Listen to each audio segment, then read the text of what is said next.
सगळ्याच्या हृदयात अंतर्हृदयात असणारा परमात्मा पांडुरंग, सगळ्यांचं आराध्य तोच आहे.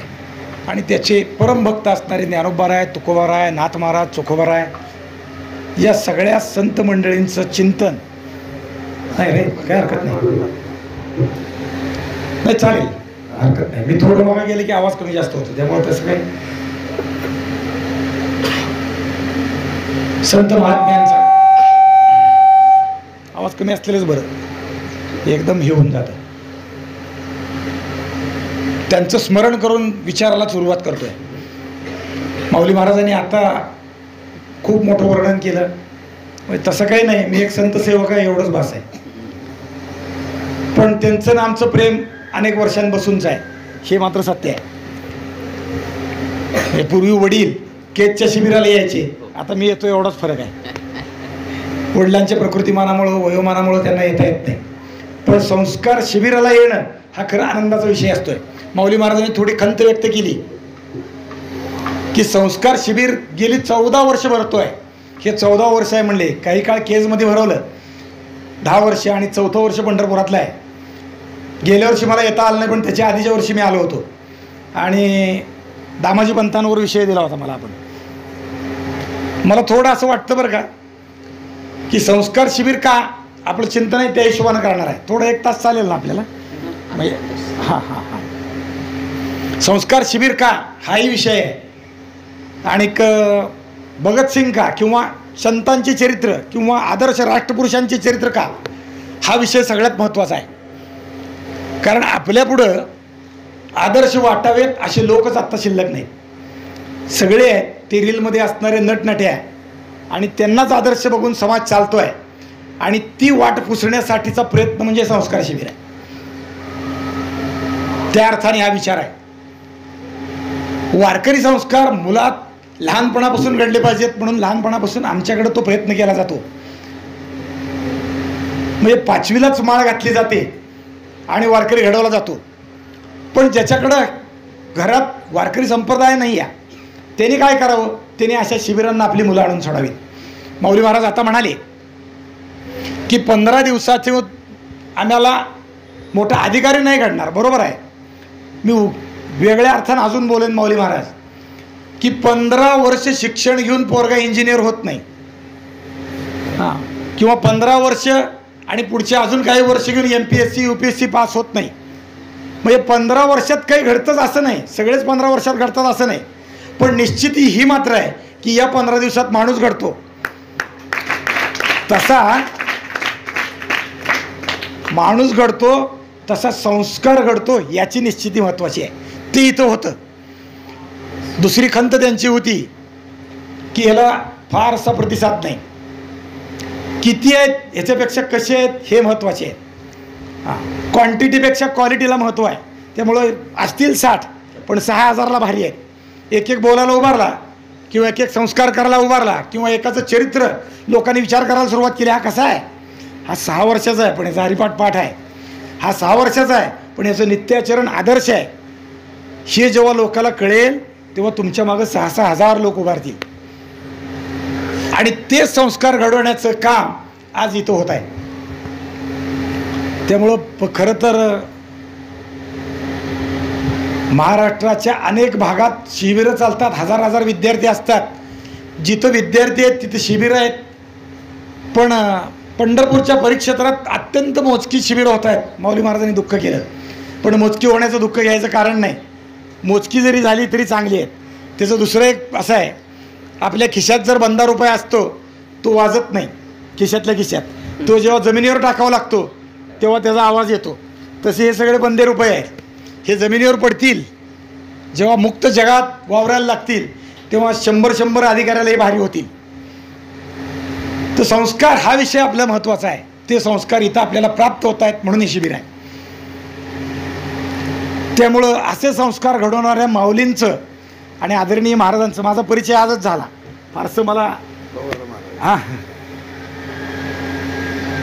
मी अभिनंदन करतो की अशी शिबिरं माऊली महाराज घडवत आहेत. गेली 14 वर्ष घडवत आहेत.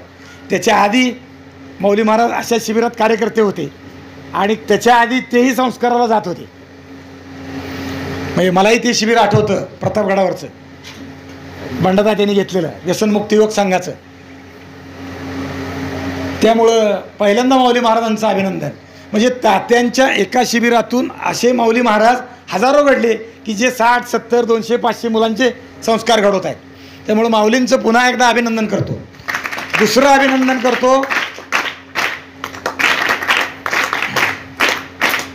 आपल्या सगळ्यांच्या पालकांचं.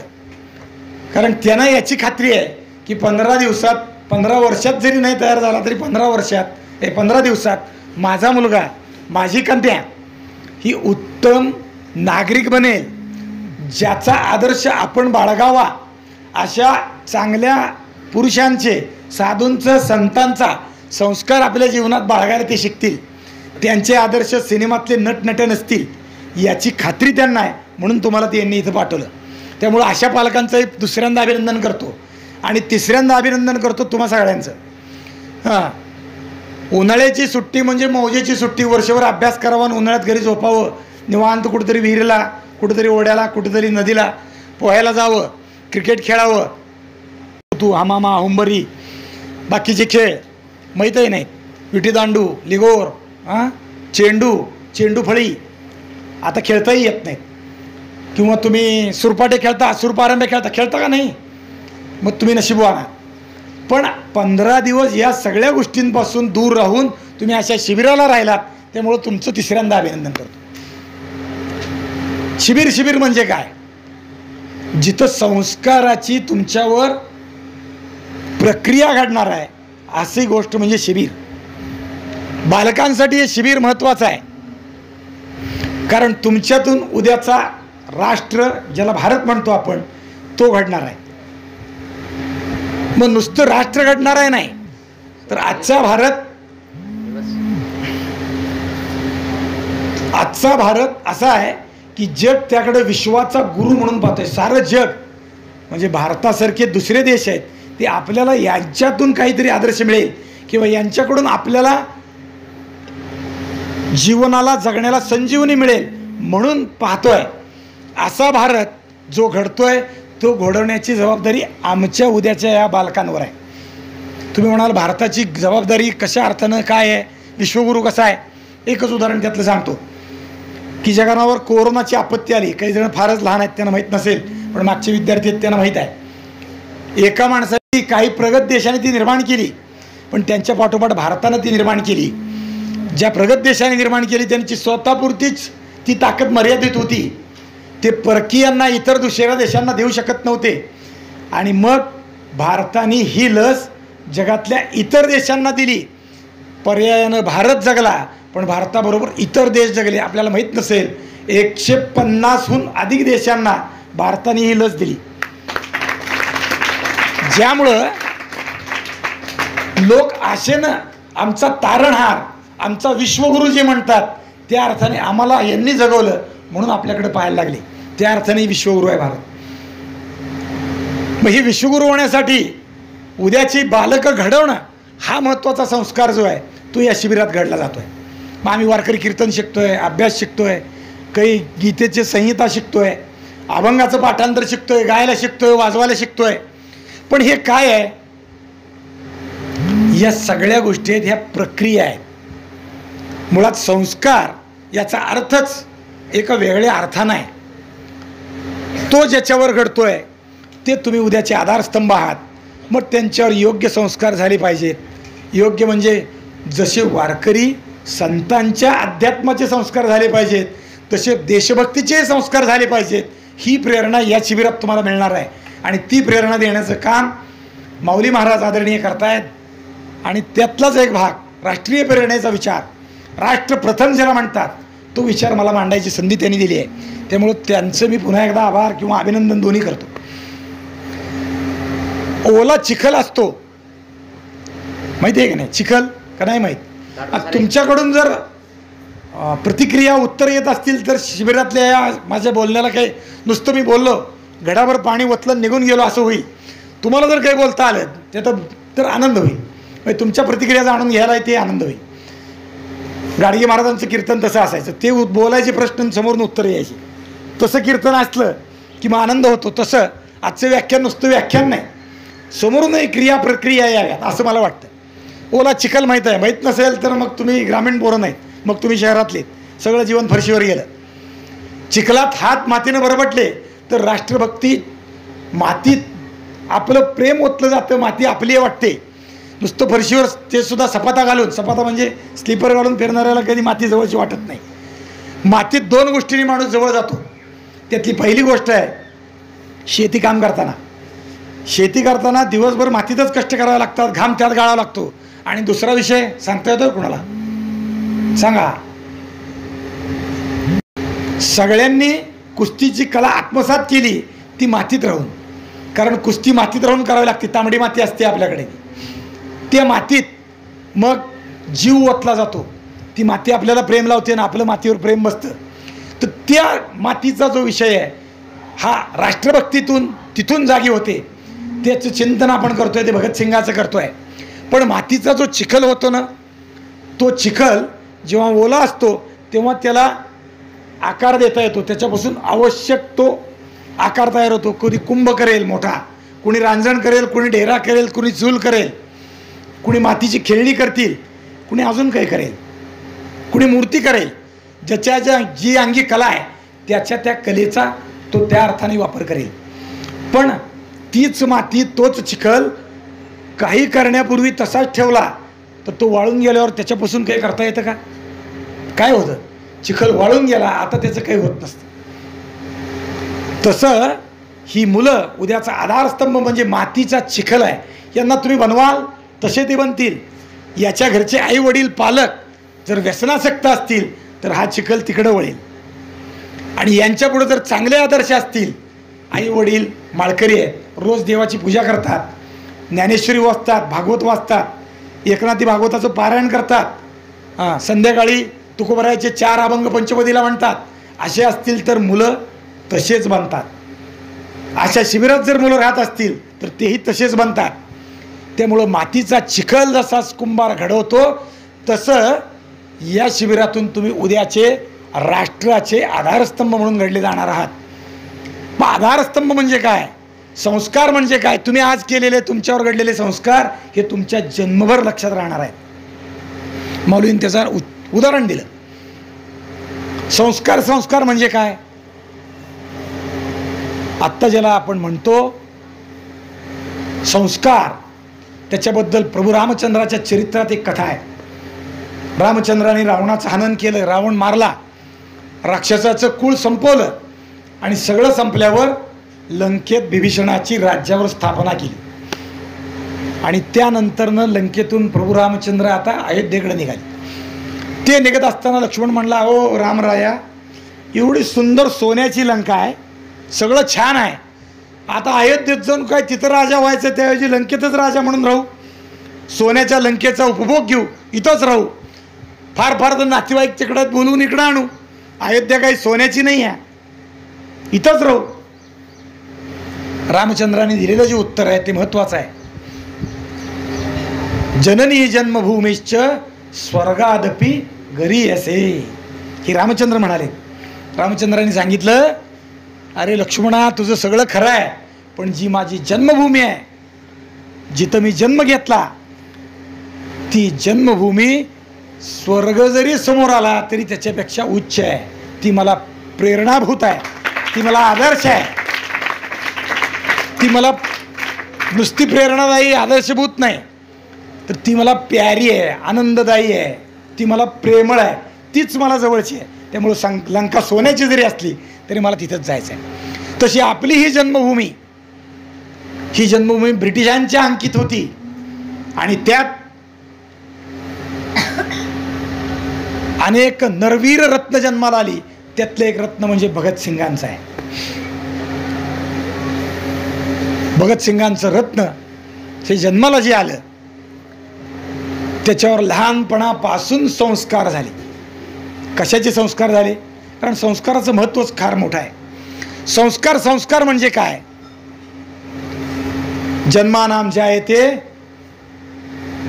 शूद्रहा, संस्कारात द्विजोत्तये, जन्मतः माणूस शूद्र असतो. शूद्र याचा अर्थ आजच्या परिभाषेत वर्णाचे नाव नाही घ्यायचं.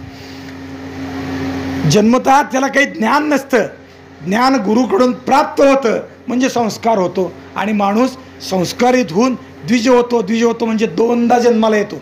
पहिला जन्म आईवडिलांच्या पोटी आणि दुसरा जन्म ज्ञानाचा होतो.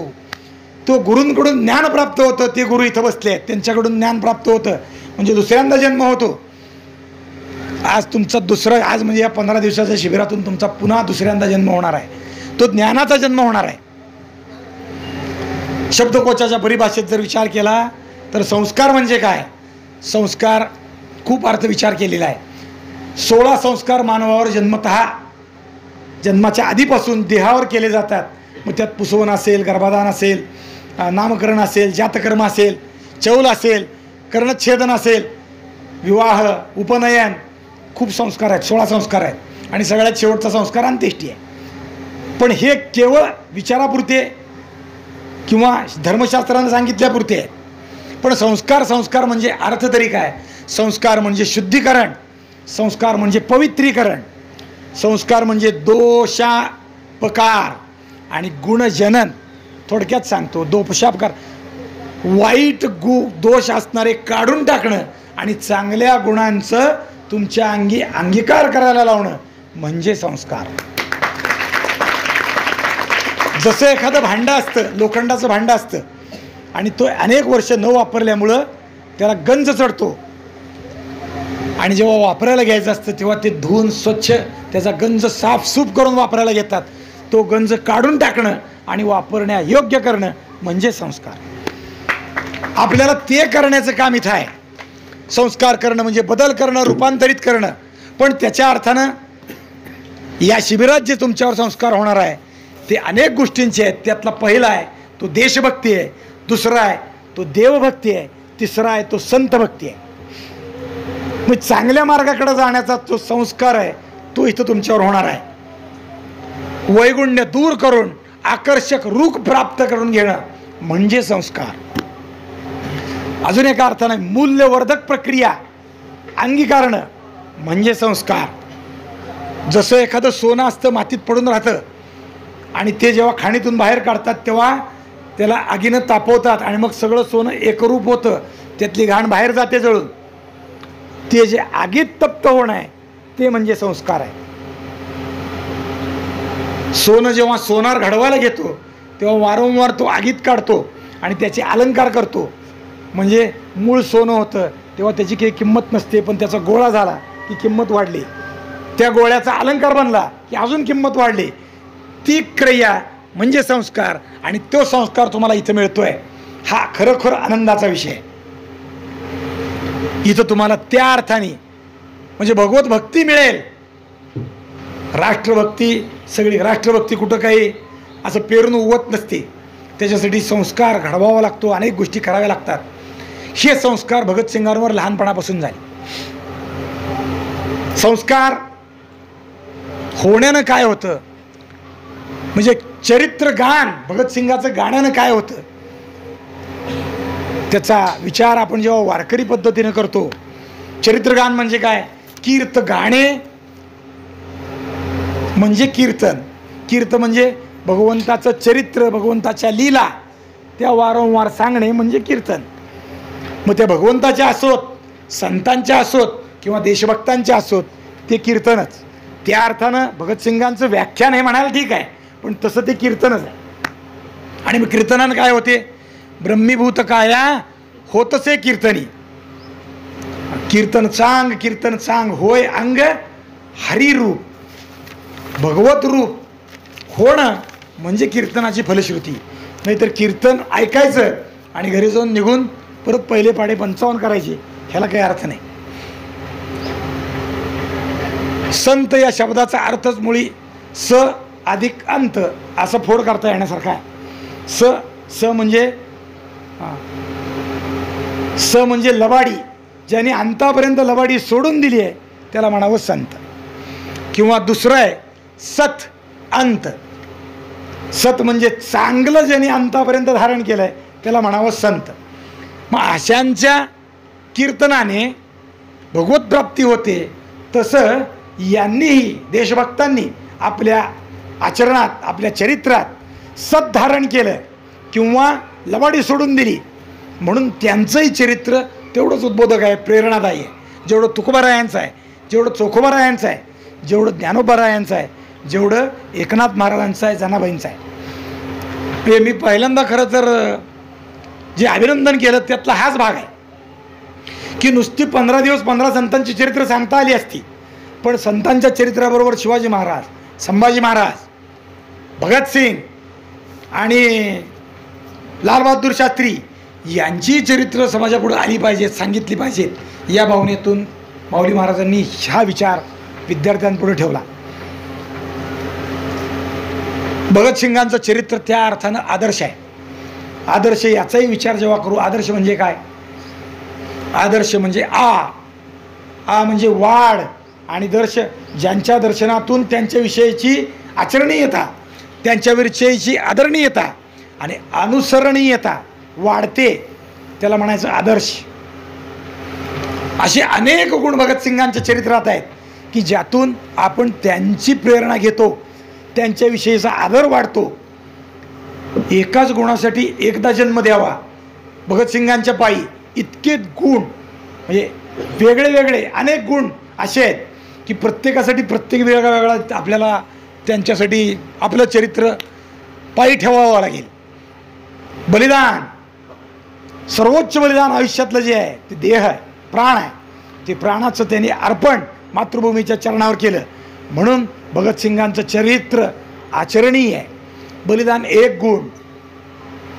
प्रखर राष्ट्रभक्ती, जे जे माझ्या अंगी आहे ते केवळ मग लिखाण असेल, वक्तृत्व असेल किंवा अजून काही असेल ते राष्ट्रभक्तीसाठी प्रेरित होऊन त्यांनी केलं. बुद्धिमानता, भगतसिंगांची बुद्धिमानता विलक्षण आहे. त्यांचं चरित्र जेव्हा आपण विचार करू, थोडा वेळ जास्त लागेल असं वाटतंय मला, तेव्हा त्यांची बुद्धिमानता लक्षात येण्यासारखी आहे. त्यांची एकजूट, समाजाची अभिमुखता, आपण जे करतोय ते या समाजासाठी आहे म्हणून केलेलं काम, तेही विलक्षण आहे. समाजसेवा त्या अर्थानं विचार करण्यासारखी आहे. म्हणजे मी जे करतोय ते केवळ माझ्यापुरतं आहे एवढं मर्यादित नाही. माझं झालं, आजच्या परिभाषेत इंजिनियर झालं, संसार झाला, नोकरी झाली, छोकरी झाली, विषय संपला. ही मानसिकता भगतसिंगांच्या चरित्रात नाही. मी जे करतोय ते या सगळ्या समाजासाठी आहे आणि त्यांनाही त्यासाठी प्रेरणा देण्याचं काम भगतसिंग करतात. म्हणून समाज भगतसिंगांचा आदर्श ठेवून चालतो. त्यांची चिकाटी, म्हणजे आजपासून 15 दिवस आपण अभ्यास करतोय, आज त्यातला 8वा दिवस आहे. सातत्यानं तो अभ्यास करतोय, 15 दिवस करतोय आणि 15 दिवसानंतर घरी जायला विसरून जाणार नाही, वर्षभर करणार. किंबहुना काही जण वारकरी शिक्षण संस्थेत राहणार, किंबहुना पुढच्या वर्षीच्या शिबिरात पुन्हा येणार. हे सातत्य हे भगतसिंगाच्या चरित्रात दिसून येतं. पुण्यापुऱ्या तरुण्याच्या आयुष्यात किती वर्षाचं आयुष्य आहे थोडं विचार करा. 1907 ते 1931 एवढंच आयुष्य. 31 अजून 7 गेले, किती राहिले? गणित येत आहे का नाही तुम्हाला कोणाला? मला असं वाटलं की तुम्ही सगळे विसरून जात आहे. गणित येतं, 31 7 गेले, किती राहिले? मला येत नाही गणित म्हणून तुम्हाला विचारलं. विसरले, शाळेचा संस्कार विसरले, आहे का नाही? हां, एवढंच आयुष्य भगतसिंगांचं आहे. वयाच्या 24व्या वर्षापर्यंत सातत्य. पण 24व्या वर्षी, ज्या वर्षी आमच्या आजच्या काळातले तरुण सिनेमा पाहावा, सतत मोबाईलवर व्यस्त राहावं एवढा विचार करतात, गाणी पाहावेत, आनंद घ्यावा, नेट बघावं, रील काढावेत, ते लोकांना टाकावेत, एवढाच विचार करतात, त्यावेळी त्यांनी आयुष्याचं बलिदान केलं. सातत्य, बलिदान, एक एक गुणासाठी आपल्याला एक एक आयुष्य भगतसिंगांच्या पायावर व्हावं लागतील असं आहे. गाव लहानसं बग्गा, जारणवाला तालुका, ल्यालपूर जिल्हा, त्यातलं क्षत्रिय कुटुंब, शीख हा पंथ आहे, शीख धर्मात असं त्याला म्हणू आपण. संधू क्षत्रिय कुटुंबात भगतसिंगांचा किशन सिंग आणि विद्यावती कौर यांच्या पोटी जन्म झाला. 5 भाऊ 3 बहिणी. 5 भाऊ म्हणजे भगतसिंगासकट 6 आणि 3 9 अपत्य, त्यातले भगतसिंग तिसरे आहेत. बंधू रणवीर, कुलतार, राजेंदर, कुलवीर आणि जगतसिंग हे 5 भाऊ. प्रकाश कौर, अमृत कौर आणि शकुंतला कौर या 3 बहिणी. यांच्या कुटुंबात भगतसिंगांची वाढ विकास झाला. पण जन्मतः संस्कार जे होते ना ते संस्कार देशभक्तीचे होते. त्यामुळे कौटुंबिक पार्श्वभूमी भगतसिंगांची आपण विचार केला पाहिजे. काय आहे कौटुंबिक पार्श्वभूमी भगतसिंगांची? भगतसिंगांची कौटुंबिक पार्श्वभूमी विलक्षण आहे. भगतसिंगांचे पूर्वज राजा रणजित सिंग, राजा रणजित सिंग माहिती आहेत का? बहुतेक माहीत नसतील, पण लक्षात घ्या, राजा रणजित सिंग म्हणजे जसे महाराष्ट्रातले छत्रपती शिवाजी महाराज तसे म्हणजे पंजाबमध्ये राजा रणजित सिंग आहेत. एकच डोळा, जन्मानं काही कारणानं अधू झाले, एक डोळा राहिला, पण राजा रणजित सिंगांची विलक्षण युद्धकौशल्य, नेतृत्व, लोकांना एक करण्याची शक्ती आणि सगळ्यात मोठं आहे ते धर्मप्रेम. काशी विश्वनाथाचं मंदिर मोहम्मद घोरीनं पाडलं आणि त्याचे दरवाजे इथून काढून मक्केला नेऊन लावले. राजा रणजित सिंगाने त्याचा बदला घेतला. मक्केवर स्वारी केली, गजनीवर स्वारी केली आणि गजनीतून मशीद फोडून दरवाजे पुन्हा आणले आणि राजा रणजित सिंगाने आपल्या हे दिल्लीत ठेवले. आज ते दिल्लीत पाहायला मिळतात. आग्र्याच्या लाल किल्ल्यात ते दरवाजे आहेत. म्हणजे धर्मप्रेम किती असावं, एखाद्या गोष्टीचा बदला घेण्याचा विचार राजा रणजित सिंगांचा आहे. या राजा रणजित सिंगांच्या सैन्यात भगतसिंगाचे पूर्वज आहेत. राष्ट्राविषयी प्रेम तिथपासून आहे. भगतसिंगाचे वडील, काय नाव सांगितलं मी आत्ता, आठवत आहे नाही? किशन सिंग. किशन म्हणजे कृष्ण. अरे भगतसिंगाचं चरित्र असतं असं होश आलं पाहिजे. मरगळ आली म्हणजे संपलं. भगतसिंग ऐकून काही उपयोग नाही. किशन सिंग, हे किशन सिंग, त्यांचे बंधू स्वर्ण सिंग आणि दुसरे बंधू अजित सिंग, हे तिघही स्वातंत्र्य युद्धात पूर्वीपासून होते. भगतसिंगाचे आजोबा अर्जुन सिंग हे महर्षी दयानंद सरस्वती यांच्या आर्य समाज या संस्थेत कार्यरत होते. तेव्हापासून प्रखर राष्ट्रभक्ती या कुटुंबात आहे. भगतसिंगाच्या जन्माच्या वेळी, भगतसिंगाचा जन्म झाला 1709 या सालात, पण 6 साली वडील आणि दोन्ही चुलते तुरुंगात होते. कशासाठी? लाला हरदयाळ आणि दुसरे करतार सिंग सराबा यांनी अमेरिकेत राहून भारतीय स्वातंत्र्यासाठी जे प्रयत्न केले त्यात अमेरिकेत असणाऱ्या भारतीयांचं एकत्रीकरण गदर पार्टीची स्थापना केली. ब्रिटिशांचा नायनाट हे त्या पार्टीचं मूळ उद्दिष्ट. या पार्टीचं काम हे दोघं चुलते करीत होते आणि भगतसिंगाचे वडील किशन सिंगही करत होते. आणि ते काम करीत असल्यामुळं हे तिघं तुरुंगात होते. अजित सिंग सुटले, पण अजित सिंगावर ब्रिटिशांनी पुन्हा काही खटले लागू केले. 22 केसेस अजित सिंगावर लागल्या आणि 22 केसेसचा परिणाम अजित सिंगांवर हद्दपारीची, म्हणजे आता देशातून हाकलून द्यायचा विचार ब्रिटिशांनी सुरू केला. पण पकडण्यापूर्वीच अजित सिंगांनी देशातून पलायन केलं. इराण, तुर्कस्तान, इटली, फ्रान्स, जपान, पुढं 1906 साली देशातून बाहेर पडलेले अजित सिंग 1947 साली देशात पुन्हा आले आणि बाहेर राहून त्यांनी केलेलं काम विलक्षण आहे. आझाद हिंद सेनेची जी काही स्थापना केली रासबिहारी बोसांनी, त्या स्थापनेत हे अजित सिंग सहकारी आहे. या अनेक देशात फिरून या अजित सिंगांनी अनेक सहकारी या आझाद हिंद सेनेत जोडून दिले. सुमारे 40 भाषा यांना अवगत होत्या वयाच्या 25व्या वर्षी.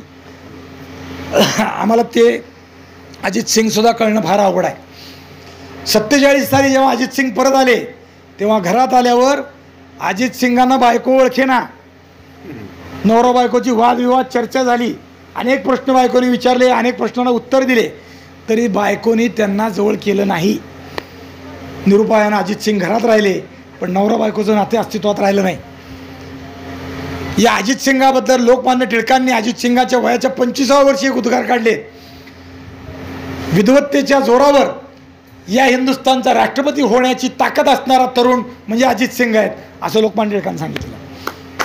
एवढी असामान्य बुद्धिमत्ता अजित सिंगांची होती आणि त्यांचे राष्ट्रभक्तीचे, मातृप्रेमाचे धडे लहानपणापासून भगतसिंगांच्या रक्तात ते आले होते. कदाचित अजित सिंगांनी भगतसिंगांना पाहिलं नसेल, पण राष्ट्रभक्ती घरात आहे.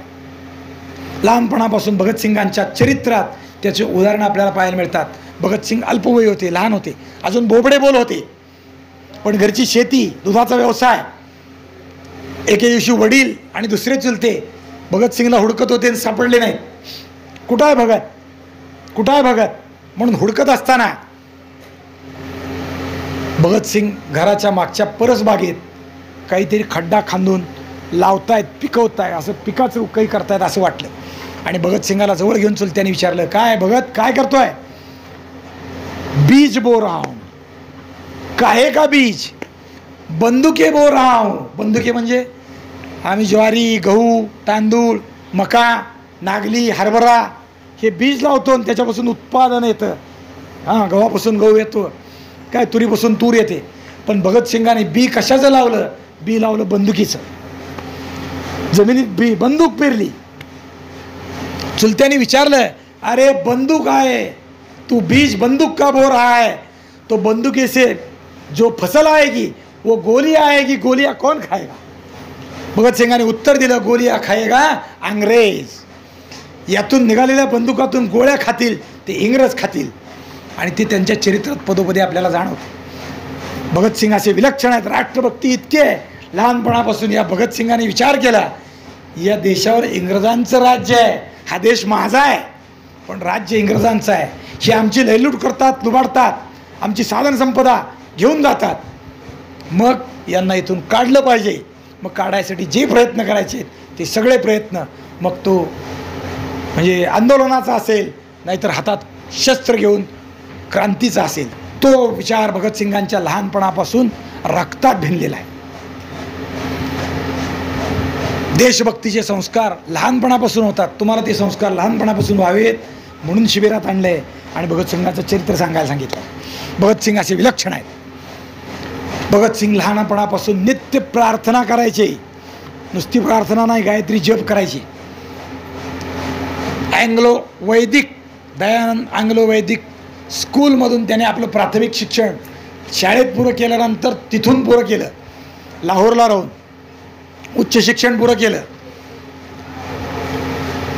अवघ्या वयाच्या 12व्या वर्षी असताना, किती जण इथं 12 वर्षाचे आहेत, 12 वर्षा पुढचे आहेत, हात वर करा, लक्षात येईल. तारीख 13/4, बघा साधारण 15-20 जण आहेत.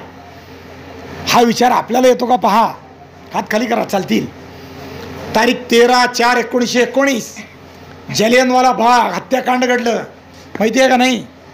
शाळेत शिकला नाही, शिकवलंच नाही इतिहासात. लाहोर परिसरात अनेक लोक एकत्र येत होते आणि जालियनवाला बागात ते पंजाबात जी घटना घडली माहीत असेल, बघा, थोडा विचार करा, इतिहासाचा अभ्यास. जनरल डायरनं एका ठिकाणी सभेसाठी जन्मलेल्या लोकांवर त्यांच्या सुटकेच्या असणाऱ्या निरुंद बोळातून गोळा घातल्या आणि आत हजारो लोक मयत झाले.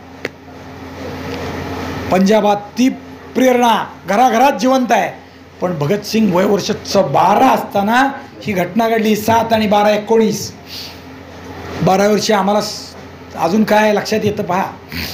भगतसिंगांनी त्रिप्रेरणा जालियनवाला बागेच्या बातम्या ऐकल्या आणि दुसऱ्या दिवशी जालियनवाला बागेत गेले आणि तिथली माती, रक्ताने मिश्रित झालेली माती, माझ्या पूर्वजांची, माझ्या गोत्राच्या, माझ्या सहकाऱ्यांच्या, माझ्या शेजारपाजाऱ्यांच्या रक्त या इंग्रजांनी इथं सांडलंय. त्यामुळे ही भामी त्यांना मुक्त केल्याशिवाय इंग्रजांच्या बंधनातून संपणार नाही. म्हणून तिथली माती स्मरण सतत आपल्या चित्तात राहावं म्हणून तिथली माती भगतसिंगाने आपल्याकडे बरोबर आणली. 12व्या वर्षी आम्हाला सुचतो का हा विचार? 12व्या वर्षी आम्हाला केवळ भाकरी खाण्याशिवाय कुठलाही विचार सुचत नाही. भाकरी खाताना सुद्धा ती कशाला लावून खावी हेही अजून भान नाही. भगतसिंगांचा विचार इथं परिपक्व झालेला आपल्याला दिसून येतो. भगतसिंगाने तिथून पुढं भारतीय स्वातंत्र्यासाठी अनेक गोष्टीत सहभाग घेतला. त्यात गांधीजींच्या 21 सालच्या आंदोलनात सहभागी झाले. असहकार, ब्रिटिशांच्या विरुद्ध कुठल्याही गोष्टीत सहकार नाही.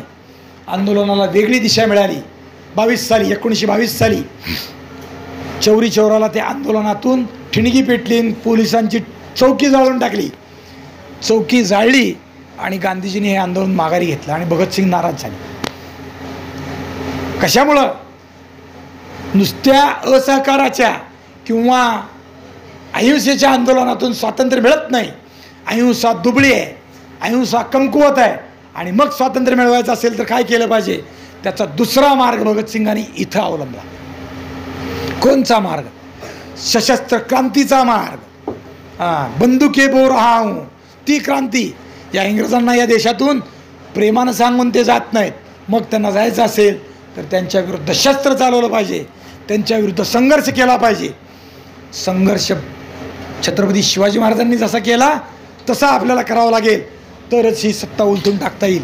हा विचार भगतसिंगांच्या मनात रूढ झाला आणि भगतसिंग सशस्त्र क्रांतीकडे ओढले गेले. त्यावेळेस भगतसिंग कॉलेजात राहून शिक्षण घेत होते.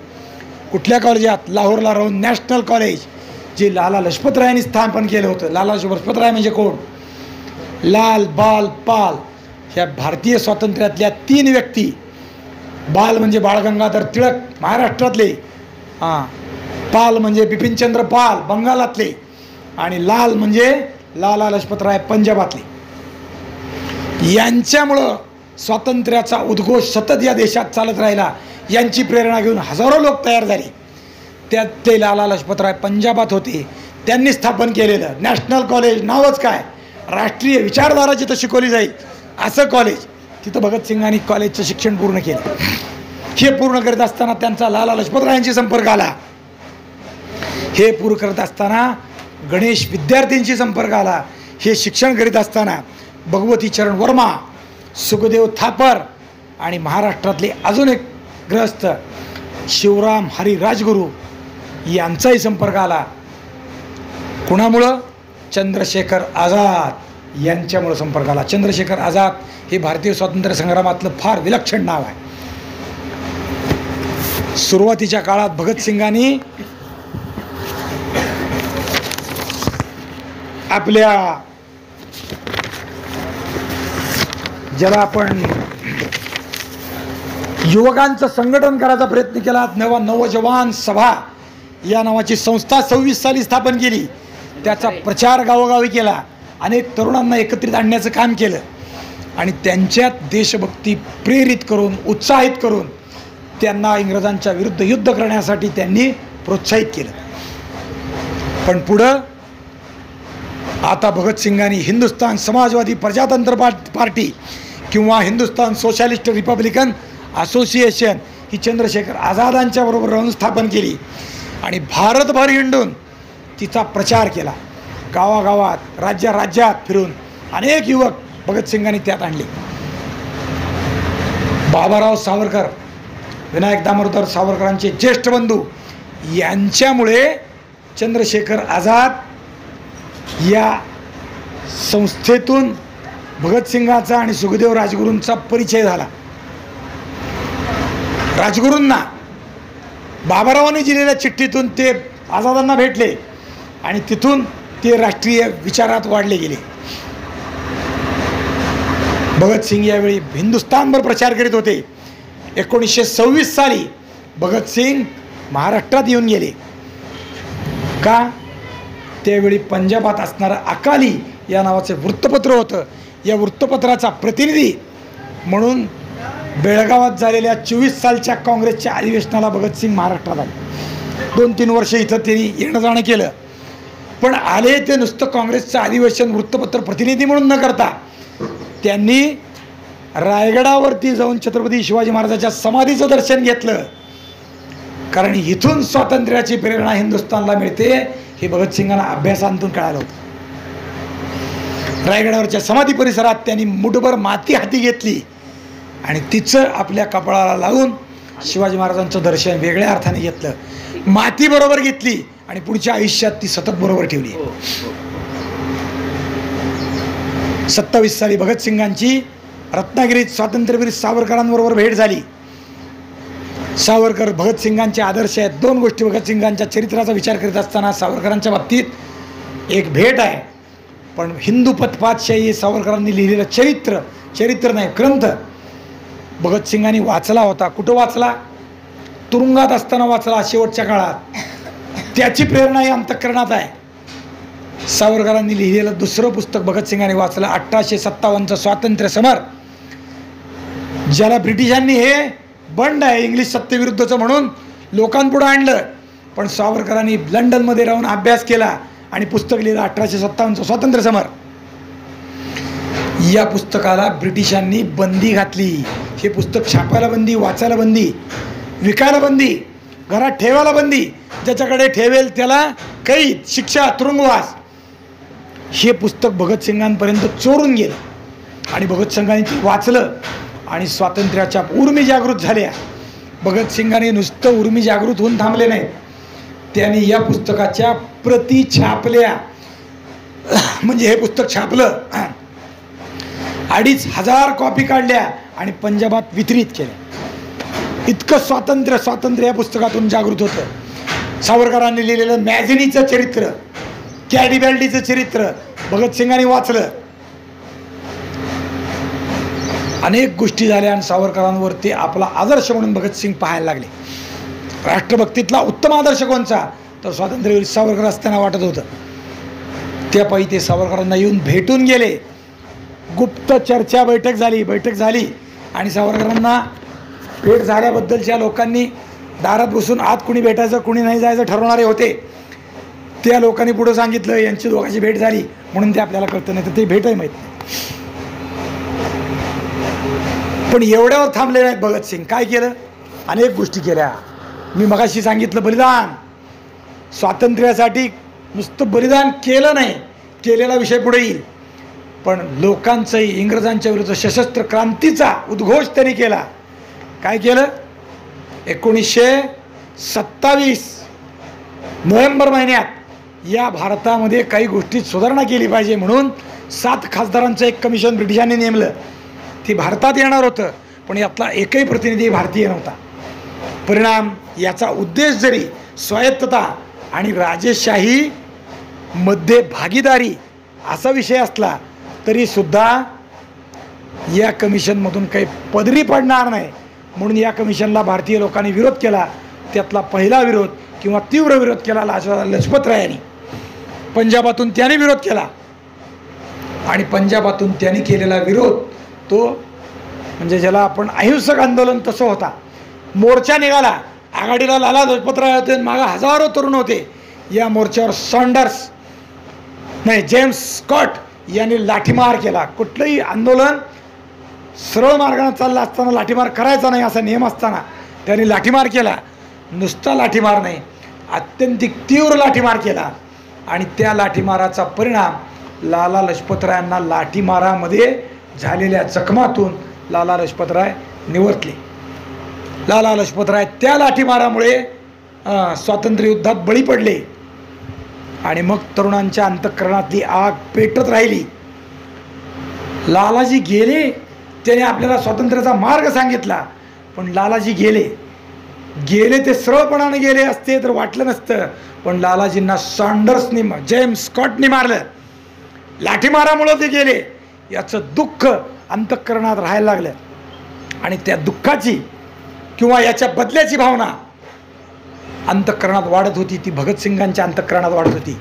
आणि कॉलेजमधले तरुण सुखदेव महाराष्ट्रीयन, सुखदेव नाही राजगुरू महाराष्ट्रीयन, सुखदेव थापर हे बंगाली, शिवराम हरी राजगुरू हे महाराष्ट्रीयन. ते अचूक नेमबाज होते, ज्याला आजच्या परिभाषेत शार्प शूटर म्हणतो ते होते.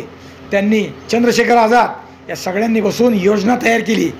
या स्कॉटला, जेम्स स्कॉटला गोळ्या घालून मारायचं तर बदला खरा. आणि मग त्याच्यावर वॉच ठेवला गेला.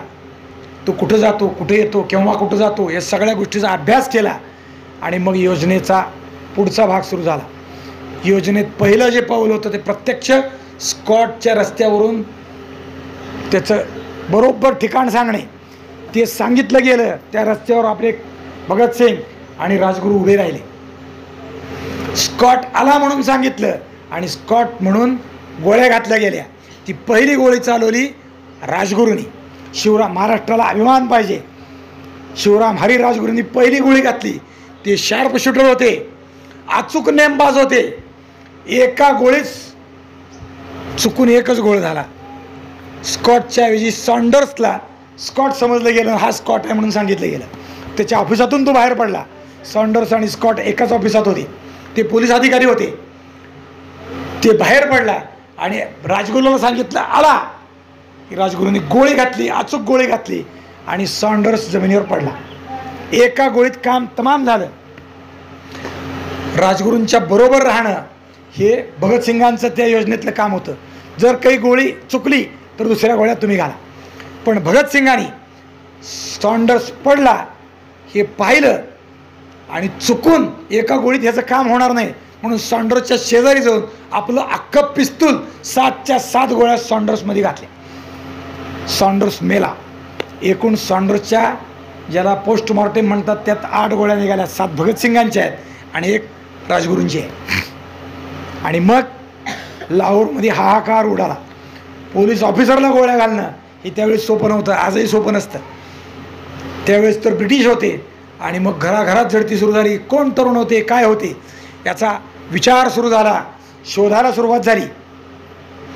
या दोघांना कवर देण्याचं काम, कवर याचा अर्थ यांना कुणी आडवं आलं तर त्याचं पाडण्याचं काम हे चंद्रशेखर आझादांकडे होतं.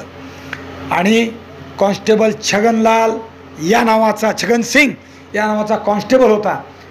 तो भगतसिंगचा आणि राजगुरूचा पाठलाग करीत करीत मागं पळत सुटला त्यांना पकडायला, किंबहुना हातातल्या रिव्हॉल्वरनं त्यांना गोळ्या घालायला. आणि भगतसिंग राजगुरू कॉलेजमध्ये जे त्यांचं नॅशनल कॉलेज आहे त्यात पळून गेले. आणि ह्या छगनलालच्या मागं चंद्रशेखर आझाद लागले आणि त्यांनी छगनलालला अडवलं. छगनलालला अडवल्यावर तो ऐकेना म्हणून चंद्रशेखर आझादांनी त्या छगनलालला तिथंच मारून टाकलं. कवर करणं म्हणजे काय ते आझादांचा विषय. आझाद उत्तम नेमबाज होते. चंद्रशेखर आझाद उत्तम नेमबाज होते, शार्प शूटर. राजगुरूपेक्षा पुढचे होते. ते ध्वनिवेदी होते. ध्वनिवेद म्हणजे काय, डोळे बांधायचे आणि एखाद्या धातूच्या किंवा कुठल्याही विषयावर आवाज करायचा. आवाज उमटल्या क्षणी त्यांची दुसरी गोळी पडणार म्हणजे ध्वनिवेदी. शब्दवेदी. पृथ्वीराज शब्दवेदी होते. अर्जुन शब्दवेदी होता. डोळे बांधूनही बरोबर बाण मारणं पृथ्वीराज चव्हाणांना होतं. मोहम्मद घोरीचा अंत त्यांनी तसा केला. तसे चंद्रशेखर आझाद होते. आजही काही तरुण असे आहेत. आणि भगतसिंग लाहोरातून परागंदा झाले, सापडायचं नाही, भूमिगत झाले, निघून गेले. लाहोरात मात्र दुसऱ्या दिवशी त्यांनी पोस्टर लावले, आमचा बदला कसा असतो त्याचा सूड आम्ही घेतलाय. ब्रिटिशांना कळालं कोणी घेतलाय. हिंदुस्थान रोषियत ती जी त्यांचा पक्ष आहे, पक्ष आज म्हणू आपण, त्यांचं जे संस्था आहे त्या संस्थेचं लोकांना कळून चुकलं काम काय आहे. घराघरात झडत्या झाल्या. भगतसिंग सापडले नाहीत. सुखदेव सापडला नाही. भगतसिंगाने आपली शीख म्हणून असणारी दाढी आणि केस त्याजले, टाकून दिले आणि ते रेल्वेनं बाहेर पडले. ते काही काळ महाराष्ट्रात किंवा काही काळ अन्य ठिकाणी उत्तर प्रदेशात थांबले. लालाजींचा मृत्यूचा बदला मात्र इथं घडला. पुढं अजून 2 वर्ष गेली आणि दुसरी गोष्ट घडली. डिफेन्स ऑफ इंडिया ॲक्ट या नावाचा ॲक्ट ब्रिटिश संसदेत मांडणार होते, त्यालाही विरोध झाला. हे ॲक्टनं आमच्या भारतीयांच्या पदरात काहीच पडणार नाही म्हणून विरोध झाला. आणि तो विरोध ब्रिटिश मनावर घेईनात म्हणून तारीख 8/4 म्हणजे कोणचा महिना, एप्रिल 1929 या दिवशी संसदेमध्ये या सगळ्या क्रांतिकारकांनी योजना केली बॉम्बस्फोट करायचा. आणि भगतसिंग आणि बटुकेश्वर दत्त या दोघांनी ती जबाबदारी स्वीकारली. पहा, म्हणजे पहिल्यांदा केलेल्या कृत्यातून वाचलो, असीम राष्ट्रप्रेम तिथं दिसून येतं. आता दुसरं कृत्य पुन्हा राष्ट्रप्रेमासाठी करायला निघाले. पण त्यातल्या योजना अशी होती की बॉम्बस्फोट करताना पत्रकं बरोबर घ्यायची आणि ती वाटायची. म्हणजे बॉम्बस्फोट करण्याचं कारणही कळलं पाहिजे. आणि त्यातला विषय पुढचा असा होता की आत्मसमर्पण करायचं. संसदेत केलेल्या बॉम्बस्फोटानंतर सुटका नाही, परिणाम एकच, तुरुंगवास किंबहुना फाशी. माहीत असूनसुद्धा या दोघांनी ते काम स्वीकारलं. आणि तारीख 8 एप्रिल 1929 रोजी संसदेत प्रवेश मिळवला. कसा बॉम्ब आम नेला असेल, मी संसदेत प्रवेश करून आलो आहे, फिरून आलो आहे. संसदेच्या प्रवेशद्वारापासून कमीत कमी 5-7 वेळा तपासणी होते. आता फार कडक झालं. आता चिल्लर नाणेसुद्धा आत नेऊ देत नाहीत. केवळ नोटा, पाकिटसुद्धा आत नेऊ देत नाहीत. पत्रकं, कागदसुद्धा आत नेऊ देत नाहीत. तुमचे पैसे फक्त ठेवा, बाकी काही नेऊ देत नाहीत. त्यावेळेसही अशीच व्यवस्था होती. त्यातून बॉम्ब आत नेला कसा नेला असेल, सातत्य किंवा एखाद्या गोष्टीतलं आपण काय करायचं हे ठरल्यावर पार पाडण्याची योजना, हे गुण इथं दिसतात. चिकाटी इथं दिसते. बॉम्ब आत नेला आणि ते संसदेत बिल मांडलं की या दोघांनी पब्लिक लायब्ररीत बसलेले असताना तो बॉम्ब तिथून फेकला आणि बॉम्ब फेकून पत्रकही खाली टाकून दिली. त्यांचं म्हणणं असं होतं, हे ब्रिटिश सरकार बधीर आहे, ह्यांना ऐकू येत नाही. मग बधिरांना ऐकू येत असेल तर आवाजाने समजत नसेल तर आमचा आवाज आम्हाला वाढवावा लागेल, किंबहुना तो आवाज बॉम्बस्फोटाचा असता तरी चालेल. आणि तो बॉम्बस्फोट तिथं घडवला. या बॉम्बस्फोटातून जीवितहानी करणं आमचा हेतू नाही, पण ब्रिटिश सरकारला ऐकवणं, आमचा आवाज त्यांच्यापर्यंत पोचवणं हा आमचा भाव आहे. ते त्यांनी केलं. नुसतं केलं नाही, ब्रिटिशांच्या कांठळ्याच बसल्या आणि दोघांना तिथं अटक झाली. आणि बघ ब्रिटिशांना जाणीव निर्माण झाली की हे काहीतरी वेगळं प्रकरण आहे. या दोघांना पकडलं. मग आता तपास, बाकी सगळ्या गोष्टी सुरू झाल्या आणि क्रांतिकारांची काही साखळीच्या साखळी पकडली. अनेक लोक यात पकडले गेले आणि त्यांच्यावर मग अभियोग, ज्याला खटला म्हणतो, तो खटला सुरू झाला. या खटल्याचं कामकाज अनेक दिवस चाललं. भगतसिंगांबरोबर त्यांची मागची सगळी चेन सापडली. त्यात सुखदेव सापडले, त्यात राजगुरू सापडले, अनेक जण. भगतसिंग म्हणजे ज्याला लाहोर कॉन्स्पिरन्सी या नावानं प्रसिद्ध असलेलं जे प्रकरण आहे त्यात अनेक क्रांतिकारक पकडले गेले आणि त्यांच्यावर केसेस चालल्या. केसचा साधारण जो ठपका असतो तो हा होता की ब्रिटिश सत्ता उलथून टाकण्यासाठी यांनी काय काय केलं. खून केले, आडवं येणाऱ्यांना, ब्रिटिश अधिकाऱ्यांना मारलं, यांनी रेल्वे लुटली, यांनी धनसंपदा लुटली, ब्रिटिश सत्तेला विरोध करता येईल ती सगळी प्रकरणं केली आणि परिणाम ही सगळी सिद्ध झाली. म्हणून यांना शिक्षा लावा. आणि मग भगतसिंग, सुखदेव, राजगुरू या तिघांना फाशीची शिक्षा झाली. तारीख 7/10/1930 या दिवशी निकाल लागला. या तिघांना फाशी निश्चित झाली. बाकी कुणाला जन्मठेप लागल्या, कुणाला 10 वर्ष, कुणाला 5 वर्ष, कुणाला 4 वर्ष.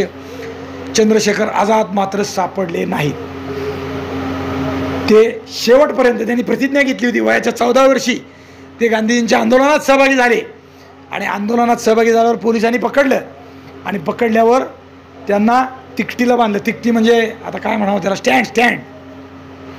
हात दोन बाजूला दोन बांधायचे, पाय खाली बांधायचे लाकडाच्या खोड्याला आणि पाठ उघडी करायची आणि पाठीवर चाबकाचे ओरखडे, ज्याला आसूड मारायचा, पण ती वेताचा असतो.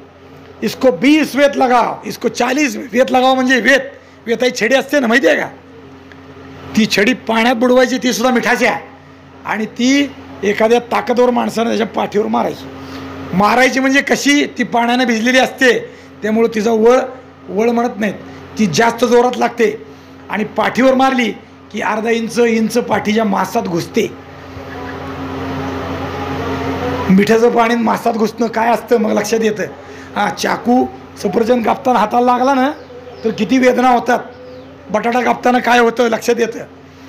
आणि असे 20-20, 50-50 ओरखड वेत शिक्षा व्हायच्या. त्यात वयाच्या 14व्या वर्षी आझादांना पकडलं. त्यांचं जन्मजात नाव वेगळं आहे. काय नाव आहे? आझाद. त्यांनी सांगितलं आणि मग त्यांना वेताची शिक्षा दिली. त्यांनी ती वेत भोगले. पाठीवर 14व्या वर्षी वेत खाल्ले, 50 वेत खाल्ले. आणि जेव्हा वेत खाऊन बाहेर आले तेव्हा ती म्हणले, हा दुबळा मार्ग अहिंसकाचा मला सोचणारा नाही. वेत खायला आता परत माझा हात किंवा माझी पाठ आता उघडी राहणार नाही. तिथून पुढं आयुष्यभर सदराच घातला नाही. आता इथून पुढं हातात बंदूक असेल ती ब्रिटिशांच्या अंतासाठी. आता ब्रिटिशांच्या ताब्यात कधीच सापडणार नाही. सापडलं तर माझं प्रेतच सापडेल, असं त्यांची प्रतिज्ञा घेतली. आणि तिथून पुढं प्रत्येक वेळी कमरेला बंदूक, दरवेळी जिथं जाईल तिथं म्हणजे ब्रिटिशांचे खजिने लुटून न्यावेत किंवा ह्या क्रांतिकारी काळात सहकाऱ्यांना साथ करावी, अशा अनेक गोष्टी केल्या. सगळ्यात शेवट कधीही ते सापडले नाहीत. ते सापडले म्हणजे सापडले म्हणण्यापेक्षा फितुरी. एका शेजाऱ्यानं सांगितलं, या पार्कमध्ये आझाद आहे, या घरात तू लपून राहिला आहे. आणि ब्रिटिशांची फौज तिथं आली. ब्रिटिशांना चारी बाजूनं घेरलं आझादांना. आणि काशीत, बनारसमध्ये ते आहे, अलाहाबादला आहे, बनारस नाही अलाहाबादला आहे, आझाद पार्क नावानं आज ते उभा आहे. आणि त्या पार्कमध्ये त्यांच्यावर चारी बाजूनं ब्रिटिशांनी आघात केला. त्यांनी ओळखलं आणि त्यांनी एक एक माणूस एका गोळीनं मारला. सगळ्यात शेवट झाडाच्या आडून लपत असताना शेवटची गोळी राहिली. भारत मातेला वंदन केलं. आता शेवटची गोळी आहे, जिवंत हाती सापडणार नाही. स्वतःची गोळी स्वतःच्या गोळ्यात घालून घेतली आणि आझादांनी आपला देह ठेवला. जिवंतपणे आझाद सापडले नाहीत, बाकीचे लोक मात्र सापडले गेले आणि त्यांना शिक्षा लागल्या.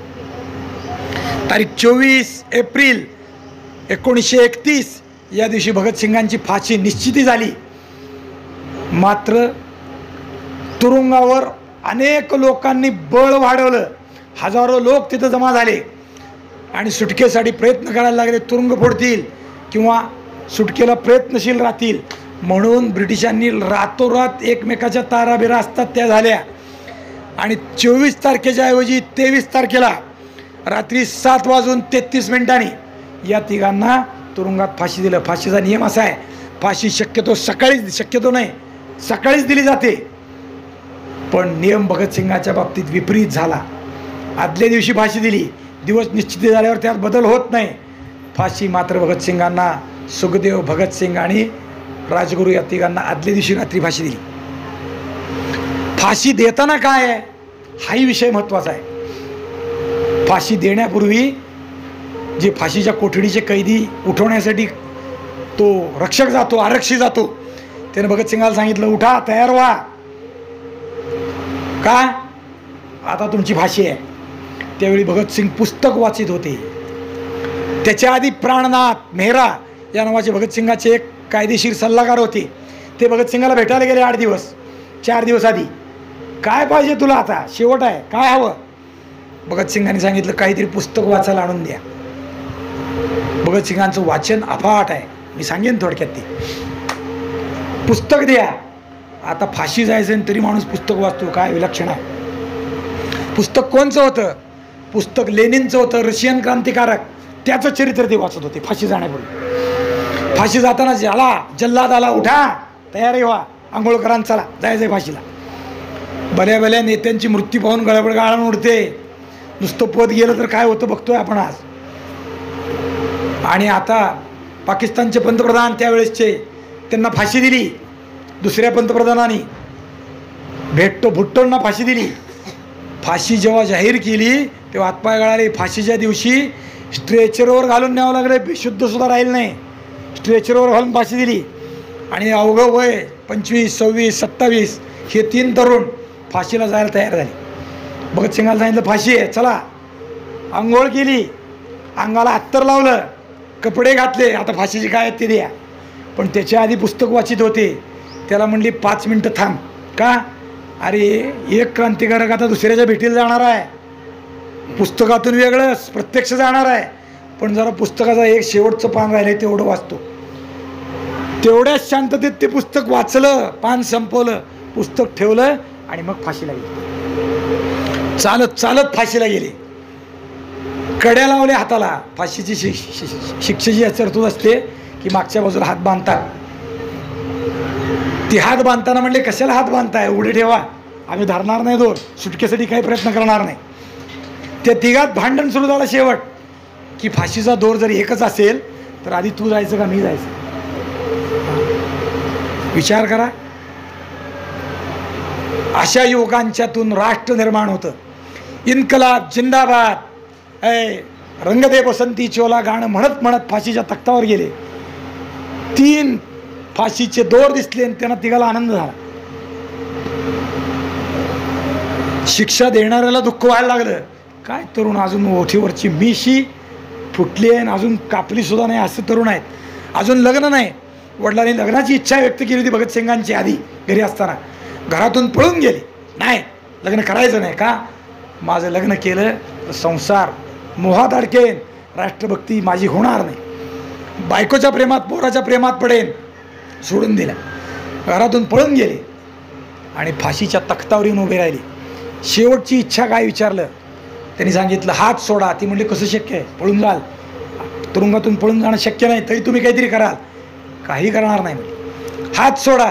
आम्ही तिघं आत्तापर्यंत आयुष्य मित्रत्वानं घालवलं, प्रत्येक गोष्टीत एकमेकाची साथ केली. आज फाशीवर सुद्धा तिघं मिळून चाललो आहे. पुन्हा एकदा तिघांना भेटायचं आहे. कसलं वैराग्य असावं, कसली मैत्री असावी. फाशीच्या तख्तावर इच्छा काय, तिघांनी एकत्र मारावं आणि तिघांनी एकमेकाला भेटावं. तिघांचे हात सोडले, तिघं एकमेकाला भेटले, कडकडून गळा. आता पुढची भेट नाही, आता झाली तर स्वर्गात शेवटची भेट. तिघांनी भेट घेतली आणि पुन्हा हात बांधले. इन्कलाब जिंदाबाद, रंग दे बसंती चोला, रंग दे बसंती चोला म्हणत म्हणत तिघांनी फाशी स्वीकारली. अहिंसक आंदोलनाचे नेतृत्व असणाऱ्या गांधींना अनेकांनी विनंती केली, तरुण आहेत, चुकलं असेल माफ करायला लावा आणि तुम्ही ब्रिटिशांकडे शब्द टाका आणि त्यांना सोडायला सांगा. प्रयत्न करा. नाही, प्रयत्न केला नाही. उलट अहिंसकातले लोक म्हणायला लागले, स्वातंत्र्याच्या शोधातली त्रस्त व्यक्ती म्हणजे स्वातंत्र्याचा आम्ही शोध घेतो अहिंसेच्या मार्गातून, त्याला आडवं येणारी व्यक्ती म्हणजे भगतसिंग आहे. सुटकेसाठी प्रयत्न केले गेले नाहीत. पंडित नेहरूंनी सांगितलं, भगतसिंग हे त्यांच्या हिंसक कामामुळे लोकप्रिय नाही झाले. उलट भगतसिंगाच्या आत्मयज्ञातून या देशातून हजारो क्रांतिकारक उभे राहिले आणि हिंदुस्थानच्या स्वातंत्र्याचा मार्ग सुलभ झाला. तुरुंगात गेले, कैदीत फाशीची शिक्षा झाली, फाशी झाली, पुढे हा भाग वेगळा. पण तुरुंगात गेल्यावर काय केलं? बाहेर राहून काम करता आलं. तुरुंगात काय करतं कोण? तुरुंगात राहून भगतसिंगांनी दुसरं आंदोलन केलं. लक्षात ठेवा, मृत्यू समोर दिसत असताना भल्या भल्याची गाळण उडते. अर्जुनासारखा महात्मा सुद्धा किम कर्तव्य मूढ झाला, मृत्यूसाठी नाही झाला, दुसरे विषय. 40 प्रश्न त्याच्या डोक्यात उपस्थित झाले. पण भगतसिंगांनी तुरुंगात राहून आंदोलन केलं. कशाचं आंदोलन? आम्ही तुरुंगात आलो तर राजकीय कैदी म्हणून आलो, चोर, लुटारू, दरोडखोर, खुनी म्हणून नाही. आम्ही खून केला, हो केला, पण राजकीय म्हणून केला. ब्रिटिश सत्ता उलटून टाकायसाठी केला. आम्ही लुटालूट केली, पण कशासाठी? ब्रिटिशांची सत्ता उलटून टाकण्यासाठी. त्यामुळं आम्ही राजकीय गुन्हेगार आहोत. त्यामुळं आम्हाला वेगळा दर्जा मिळाला पाहिजे. सामान्य कायद्यासारखं आम्हाला काम नाही, सामान्यासारखं जेवण नाही, आम्हाला विशिष्ट गोष्टी मिळाल्या पाहिजेत. तुरुंगातल्या कैद्यांचा सन्मान झाला पाहिजे तुरुंगात सुद्धा. त्याच्यासाठी आंदोलन भगतसिंगांनी केलं, उपोषण केलं.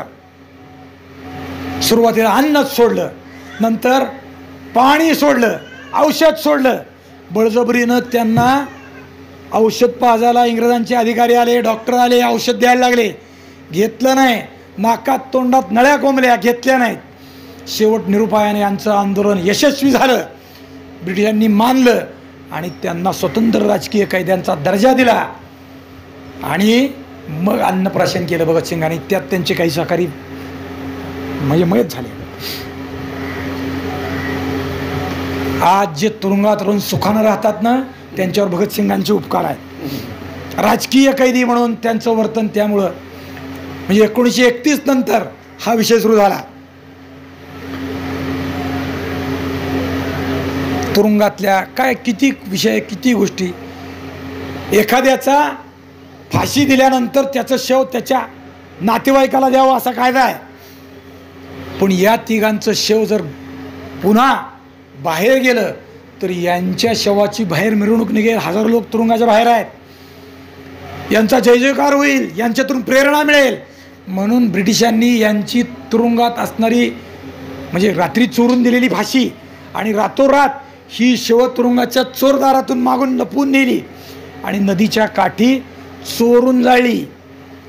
बाहेर लोक घोषणा देत आहेत, पहाटे फाशी आहे म्हणून ते त्या विषयात आहेत, शोकमग्न आहेत, रद्द करा म्हणून मांडतायत. आणि मागून हे फाशी झाली. फाशीनंतरची पुढची कार्यवाही झाली आणि कुणीतरी सांगितलं की अरे आज फाशी झाली. आणि मग काय फाशी झाली, कुठं प्रेतं जाळली, हुडकत हुडकत लोक तिथे गेले. तोपर्यंत निम्मी प्रेत जळाली होती, राख निम्मी झाली होती. आता लोक आले, आपलं काही खरं नाही असं पोलिसांना वाटलं. हजारोंचा जमाव, 10-20 जणांचं काय होईल म्हणून ती राख आणि प्रेत त्याच्यावर पाणी ओतून विझवली, नदीत ढकलून दिली आणि निघून गेले. आमच्या देशभक्तीची परिणिती अशी असावी काय, आमची प्रेतसुद्धा आमच्या घरच्याला दिली जाऊ नयेत, राखसुद्धा सावडाला मिळू नये, त्या प्रेतांना अंतिम संस्कारसुद्धा होऊ नये. एवढी क्रूरता ब्रिटिशांनी त्यांच्या विषयानं बाळगली. पण लोक महाचतुर, त्यांनी नदीतून आणि जळलेल्या त्या भूमीतून ती राख गोळा केली आणि त्यांचा सन्मान केला. त्याच्यातून प्रेरणा घेऊन त्या राखेतून हजारो फिनिक्स पक्षासारखे क्रांतिकारक उभे राहिले, भगतसिंगांचा आदर्श घेऊन, आणि या देशाला त्यांनी स्वातंत्र्य मिळवून दिलं. या भगतसिंगांचं वाचन अफाट होतं. मग सांगितलं, या देशातले आणि परदेशातले असणारे अनेक क्रांतिकारकांची चरित्र, मॅझिनी, गॅरिबॅल्डी, वॉल्टर, रुसो, विलांत, परदेशी ही क्रांतिकारक आहेत, यांची चरित्र त्यांनी वाचली, भगतसिंगांनी वाचली. आयरिश असणाऱ्या स्वातंत्र्य चळवळीचं भगतसिंगांनी भाषांतर केलं. भगतसिंगांनी अनेक ग्रंथ लिहिले, वृत्तपत्रात लेखन केलं. किती वृत्तपत्रात विचार करा, एक पत्रकार असतो तर देशभर मिरवत फिरतो एका पेपरचा. भगतसिंगांनी अकाली, वीर अर्जुन, प्रताप, कीर्ती, कानपूरमधून निघणारं प्रभा, दिल्लीतून निघणारं महारथी, अलाहाबादचं चांद, एवढ्या वृत्तपत्रातून लेखन केलं, लोकांना प्रेरणा देण्याचं काम केलं. आधी एका शहीदाची तुरुंग कथा या नावानं तुरुंगातून आपल्या विषयानं असणारं लिखाण केलं. भगतसिंगांनी लिहिलेली पत्र आणि दस्तऐवज भगतसिंगांच्या संबंधाने त्याचं एकत्रीकरण करून 2 पुस्तकं निघाली. मी नास्तिक का आहे, वैयक्तिक जीवनात पुढे भगतसिंग थोडे नास्तिक झाले होते. मी नास्तिक का झालो याच्यावर पुस्तक लिहिलं. आयरिश स्वातंत्र्य संग्राम, डॉन ब्रिन यांनी त्याच्यावर पुस्तक लिहिलं होतं. त्याचं भाषांतर भगतसिंगांनी केलं आणि ते इंग्लिशमधून भारतात प्रकाशित केलं, हिंदीतून प्रकाशित केलं. भगतसिंग उत्तम नट होते, दिसायला देखणे होते, पंजाबी व्यक्तिमत्व. सम्राट चंद्रगुप्त, राणा प्रताप, दुर्दशा नावावरून ओळखा. या सगळ्याचा अर्थ काय असेल, ब्रिटिशांच्या विरुद्ध. ब्रिटिशांनी नाटकाला बंदी घातली, या नाटकात ते काम करीत होते. वाचन अफाट, वक्ता उत्तम, म्हणजे अनेक गोष्टीत असं काही व्यक्तिमत्व होतं की अनेक गुणांची खाण. भगतसिंगांचे आदर्श छत्रपती शिवाजी महाराज आदर्श होते. स्वातंत्र्यवीर सावरकर त्यांना भेटले. सावरकरांपासून प्रेरणा घेऊन भगतसिंगांनी सावरकरांनी लिहिलेलं मॅझिनीचं चरित्र वाचलं. मॅझिनी हा एक मोठा क्रांतिकारक होऊन गेला जर्मनीतला. सावरकरांनी त्याचं चरित्र लिहिलं. सावरकरांचं हिंदुपात पातशाही भगतसिंगांनी वाचलं. हा ग्रंथ आहे. कुठं वाचलं? तुरुंगात वाचला. तुरुंगातल्या डायरीत त्याची टिपण आहे. भगतसिंगांनी 1800 मगाशीच सांगितलं 1857चे स्वातंत्र्य समर नुसतं वाचलं नाही, प्रेरणा मिळाली आणि हे लोकांनी वाचायला पाहिजे म्हणून त्याच्या कॉपी छापून वाटल्या. म्हणजे भगतसिंगांचा आदर्श छत्रपती शिवाजी महाराज आहेत, भगतसिंगांचा आदर्श स्वातंत्र्यवीर सावरकर आहेत. पण हे आम्हाला त्यात जे वाटतात का अहिंसक आंदोलनात नाहीत म्हणून. पण यांच्यापासून प्रेरणा घेऊन देशातून हजारो क्रांतिकारक उभा राहिले. कुणी रासबिहारी बोसांना सहकार्य केलं, कुणी नेताजी सुभाषचंद्र बोसांना सहकार्य केलं आणि देशाला स्वातंत्र्य प्राप्त झालं. यांच्या चरित्रातून मी मग अशी म्हणालो, यांचे संस्कार आपल्यावर झाले पाहिजेत, यांचा आदर्श आपल्या पुढे असला पाहिजे. म्हणून हे संस्कार शिबिर, त्यांचं आचरण, त्यांची राष्ट्रभक्ती आमच्यात आली पाहिजे. त्यांचं गुण सातत्य, एक एक गुण विलक्षण, एक एक गुण अनुकरणीय, एक एक गुण आचरणीय, एक एक गुण आदरणीय, एक एक गुण त्याच्यावर आयुष्य उधळून टाकावं असा विलक्षण. राष्ट्रभक्ती भगतसिंगाची, बस आपलं आयुष्य त्याच्यावर उधळावं. बंधुत्व, मित्रत्व, कृष्ण सदामाच्या गोष्टी सांगतो आपण, तसंच मित्रत्व या तिघांचं आहे. मरताना सुद्धा बस तिघाला शेवट एक भेटायची इच्छा आहे. शरीर इथं भेटतील, आत्म्या आम्ही एकच आहोत. वर गेल्यावर पुन्हा पुन्हा भेटू, कारण वर स्वर्गात जाणारी निश्चित आहे. कारण कुठल्याही स्वातंत्र्य युद्धात ज्याची बलिदान पडतं त्यांना स्वर्ग प्राप्ती, हातो वा प्राप्यसी स्वर्गम जितवा वा मोक्षसे भई. कोणतीही गोष्ट करताना राष्ट्र प्रथम हा विचार भगतसिंगांच्या चरित्रातला आहे, तो आपण घेतला पाहिजे. त्याची शिकवण मिळण्यासाठी हे शिबिर. उद्याचे राष्ट्राचे आभार तुम्ही आहात. कोणत्याही गोष्टी, बारीक बारीक गोष्टी सांगतो, कसं काय असेल हे. बारीक बारीक रस्त्यानं चाललोय, घाण दिसली, कागद दिसला, उचला, केराच्या डब्यात टाका. नळ चालू दिसला, बंद करा. लाईटीचं बटन चालू दिसलं, कुणी इथं नाही या, पंखा चालू आहे, बंद करा.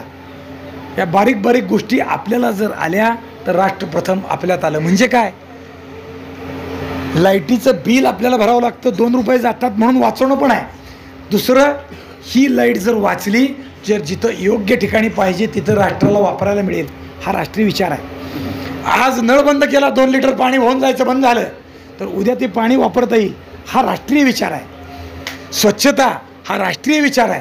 प्रत्येक गोष्टीत या गोष्टींचा विचार करता येण्यासारखा आहे. मी घेत असलेली उत्पादनं माझ्या राष्ट्रात निर्माण झाली म्हणजे राष्ट्रीय विचार आहे. आमच्या देशातल्या तरुणाला रोजगार मिळेल, या प्रत्येक गोष्टीत असा राष्ट्रीय विचार असला पाहिजे.